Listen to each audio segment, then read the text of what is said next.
Você já ouviu falar da Batalha da Praça da Sé e da Revoada dos Galinhas Verdes? Eu vou contar essa história para vocês, que aconteceu lá na Era Vargas. E nesse ano, em 7 de outubro de 2021, completa 87 anos que aconteceu. Mais do que isso, a gente vai entender por que é tão necessário a gente relembrar esse fato nos nossos dias atuais. Quer saber? Bora pra aula!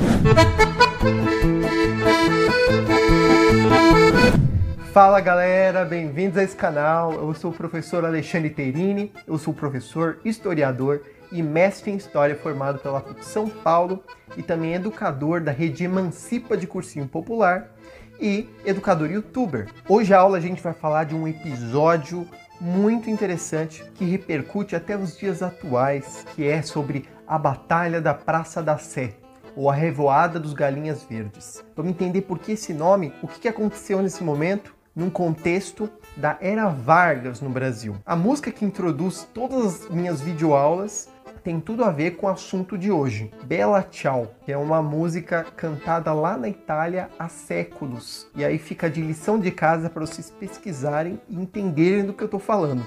Mas antes, deixa um like nesse vídeo, se inscreve no canal, toca o sininho e segue lá na página no Instagram, no @prof.alexandre.terini e também curte lá no Facebook, tá bom? Conto com vocês para me ajudar a espalhar cada vez mais o trabalho que eu faço nesse canal. Então segue o vídeo.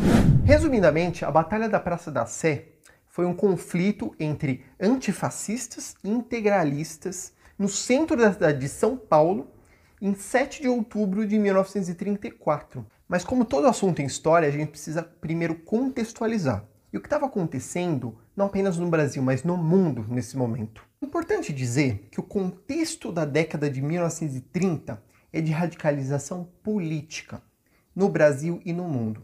Porque o liberalismo estava em crise, que se acentuou na crise de 1929, com a quebra da Bolsa de Valores de Nova York. A crise econômica dos Estados Unidos se generalizou para o mundo inteiro. E aquelas ideologias que já estavam ali surgindo na Europa e que desencadearam tanto de um lado a Revolução Russa em 1917, quanto de outro a ascensão do fascismo na Itália e do nazismo na Alemanha, elas vão criar uma polarização na sociedade. E essa polarização estava muito ligada à luta de classes. Por quê? O liberalismo, o capitalismo, de uma forma geral, estava em crise. O capitalismo industrial, que até a Primeira Guerra estava no seu auge na Belle Époque, e que a Primeira Guerra desfez muito dessa ilusão de que o capitalismo estava avançando sempre. E isso foi se agravando cada vez mais até a crise de 29. Então, o choque de classes passou a ser cada vez mais direto entre a classe trabalhadora, as classes médias que tinham essa ilusão da ascensão, de chegar a ser uma elite, com a própria classe dominante, com a elite burguesa que estava no governo, né? Esse choque ele vai criar um impacto mundial em que a classe trabalhadora, principalmente operária que estava nas fábricas, ela vai cada vez mais se organizar por meio dos sindicatos, fazer greves. O Partido Comunista, os vários PCs que existiam, inclusive o PCB, vai começar a crescer. Logo no primeiro ano, quando foi fundado o PCB no Brasil, o próprio governo de então, na República Velha, do Epitácio Pessoa, já tornou ilegal o partido logo de cara. Foi no mesmo ano em que aconteceu a Semana de Arte Moderna, em que estava lá o Plínio Salgado, um escritor que participou da semana, e que depois viria a fundar a AIB, a Ação Integralista Brasileira, lá em 1932. Veja só, num outro momento, 10 anos depois, em que o mundo já vivia essa crise profunda que eu falei para vocês, e o liberalismo estava em uma profunda crise. E aí, essa polarização que estava acontecendo nesse momento é fruto disso. E estávamos num momento também em que Getúlio Vargas já havia assumido um governo provisório em 1930, que ele fazia um discurso antiliberal contra a elite do café com leite, das oligarquias cafeeiras, contra essa dependência econômica com o café, para que o Brasil se industrializasse. E quem apoiava isso? Era o movimento tenentista, da baixa patente militar, que já estava se revoltando ali desde 1922. 1922 é um ano chave para a gente entender toda essa onda que estava acontecendo, porque também foi o ano em que teve a marcha sobre Roma do Mussolini, Benito Mussolini, que liderou os fascistas na Itália e tomou o poder nesse ano. Então veja só, vitória fascista vai animar aí a criação de outros partidos, de outros grupos fascistas, inclusive no Brasil. E aí, o Getúlio Vargas, ele é um cara que vai usar muito esse discurso, essa ideologia ultranacionalista. O Brasil tem que estar unido e o Getúlio seria o líder máximo, né, que vai salvar o povo desta república decadente, a República Velha, que afinal quem deu o nome de República Velha foi o próprio Getúlio, para dizer que aquele era um momento ruim, um momento em que o povo estava sendo submetido ao estrangeiro, e ele vai unir o povo para ter a sua própria independência. Ele vai usar muito essa ideia inspirada nas ideologias fascistas e nazistas na Europa. E isso vai criar todo um clima para que fosse fundado a AIB, Ação Integralista Brasileira, pelo Plínio Salgado, que vai idealizar também um fascismo brasileiro. Ele ia adotar o discurso ultranacionalista, ele ia adotar o tradicionalismo, os valores ultraconservadores, cristãos, mas não ia adotar o racismo do nazismo. Ele não concordava com Hitler, o Plínio Salgado, porque ele dizia que no Brasil tinha que ter a união das raças, a união da raça branca, negra e índia, e que isso ia unir o Brasil, ia trazer o desenvolvimento e, é claro, ia levar ele ao poder, que esse era o projeto dele.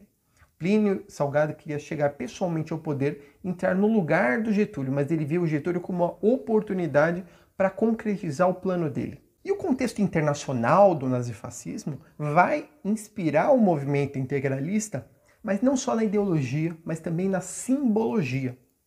Porque eles também vão ter uma saudação muito parecida com a nazista, quer dizer, igual, né? Com a mão levantada, a mão direita levantada, mas é uma saudação que eles não gritariam Heil Hitler, eles gritariam Anauê. O que quer dizer Anauê? É uma palavra tupi que quer dizer você é meu irmão. Vem de toda essa ideia de unir as raças, ou seja, unir a raça indígena, a branca e a negra, que constitui o povo brasileiro. Ao mesmo tempo, trazer essa ideia de que somos irmãos para trazer a união, essa integração que vai dar um nome ao integralismo, certo? Só que, ao mesmo tempo, eles não aceitavam os judeus. Muitos deles eram antissemitas, perseguiam os judeus. Num momento em que isso estava acontecendo no mundo inteiro. E o Plínio Salgado, tal qual o Hitler, vejam que na foto ele até parece com um bigodinho, né? Muito parecido. Qualquer semelhança não é mera coincidência, né?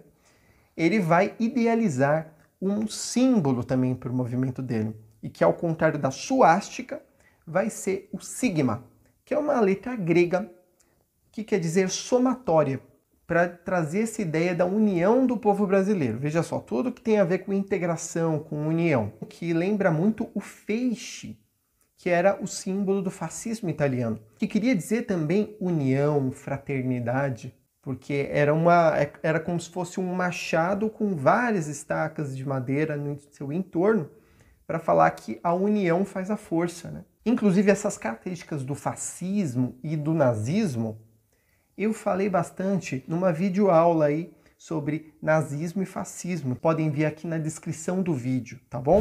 De outro lado, apesar do Getúlio simpatizar com os valores do integralismo e também do nazismo e do fascismo, tanto que ele vai incorporar muitas medidas nazistas e fascistas no governo dele, ele não era integralista. Então ele não queria o Plínio Salgado no poder, obviamente, né? O Getúlio queria continuar ele, né, como uma ditadura pessoal dele. Mas ali não era ainda uma ditadura escancarada no governo provisório.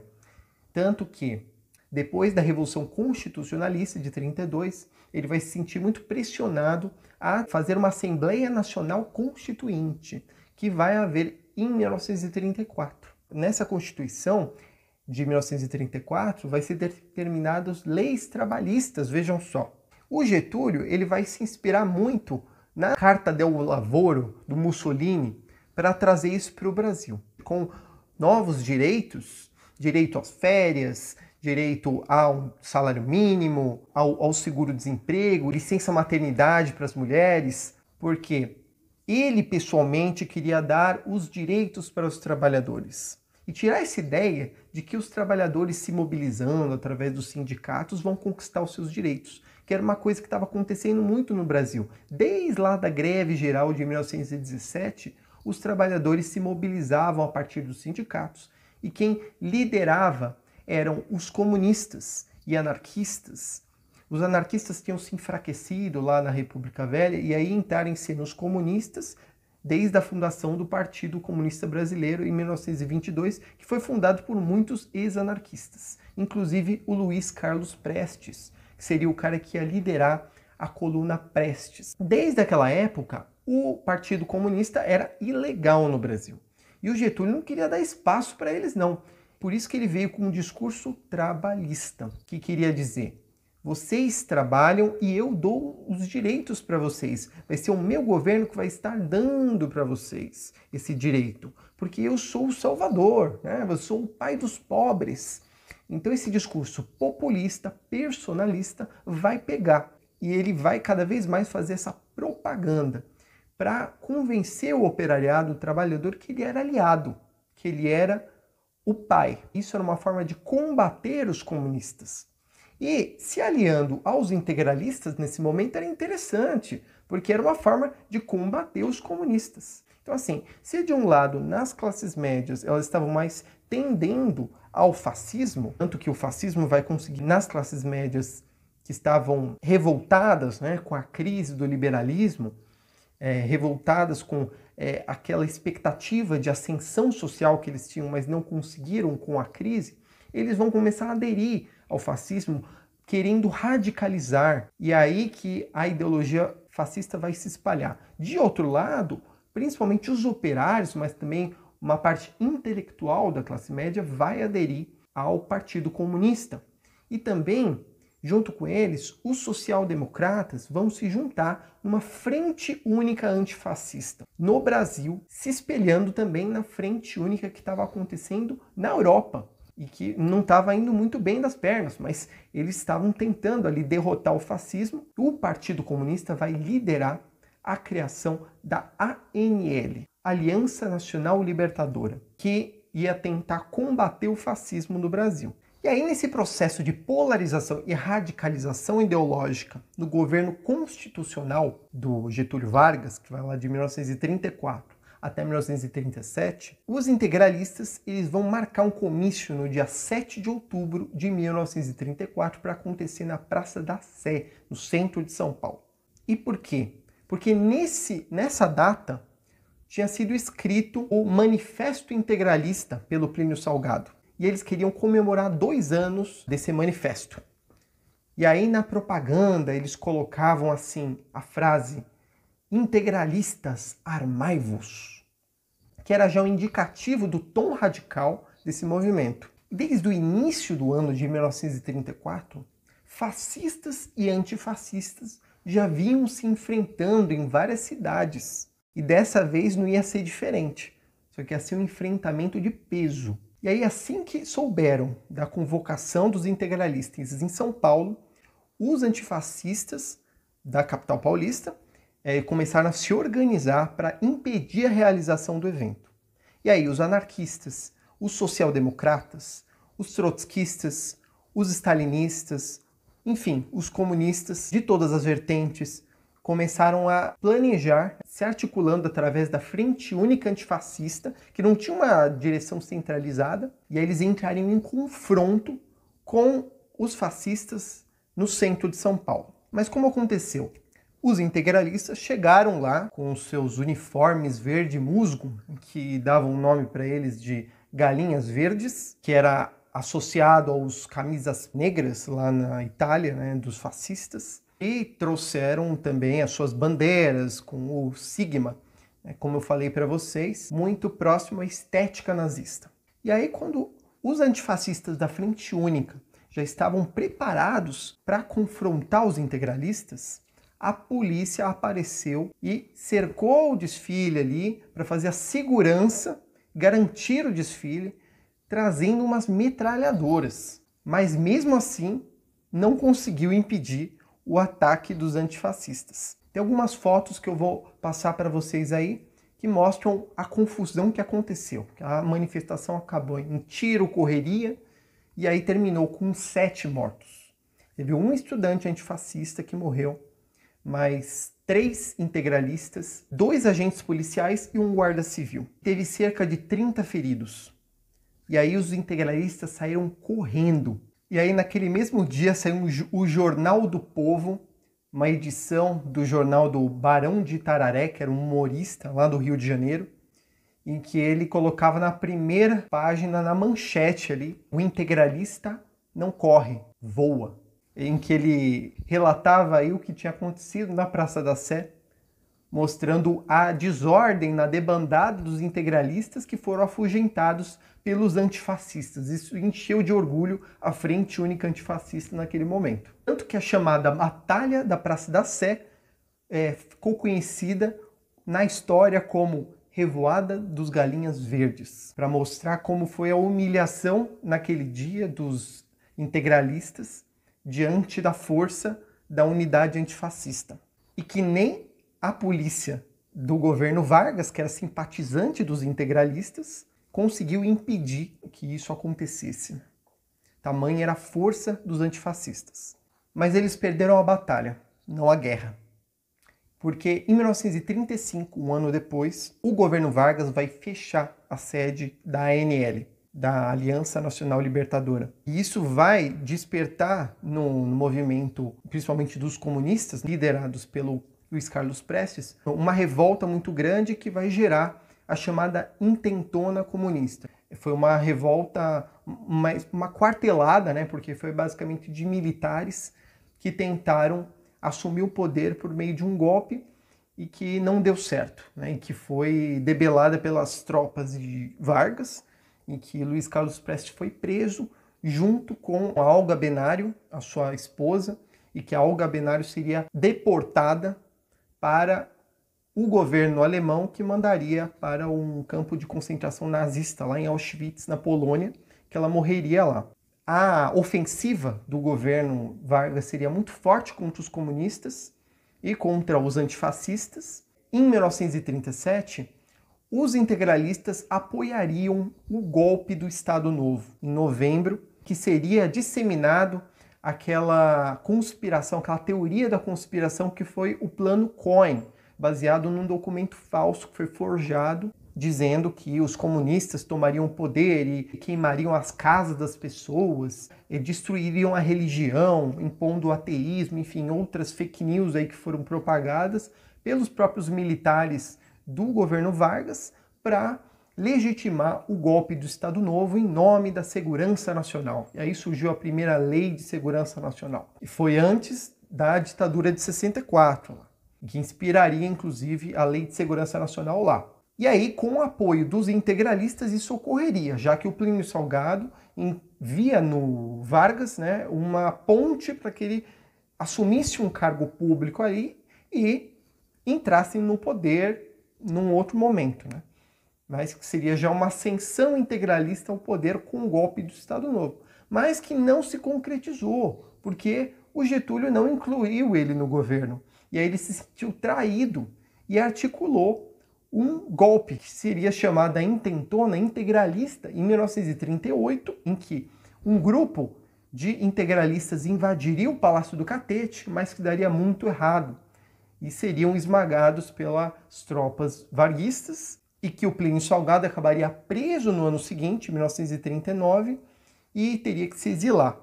Esse seria o fim da força que tinham os integralistas no Brasil. Apesar de até hoje, infelizmente, existir esses grupos no Brasil, grupos integralistas, mas que não deixam de ter alguma simpatia pelo atual governo Bolsonaro, né? E isso é uma coisa que deve ser debatida hoje, né? a influência fascista que tem esse governo e a necessidade de ter alianças, unidades dos antifascistas, da esquerda, inclusive dos social-democratas, para combater o fascismo. Da importância da gente lembrar até hoje, principalmente hoje, da revoada dos Galinhas Verdes, como um momento em que a unidade fez a força para derrotar o fascismo. Então eu fico por aqui. Muito obrigado pela atenção de vocês, eu espero que vocês tenham gostado.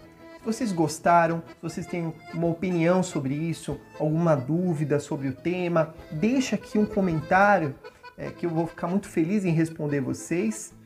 E não se esqueçam de curtir aqui embaixo o vídeo, se inscrever no canal, tocar o sininho e seguir lá na página no Instagram, seguir também lá no Facebook, tá bom? E deixo vocês agora com a bela tchau. Não esquece de pesquisar, hein? Até mais!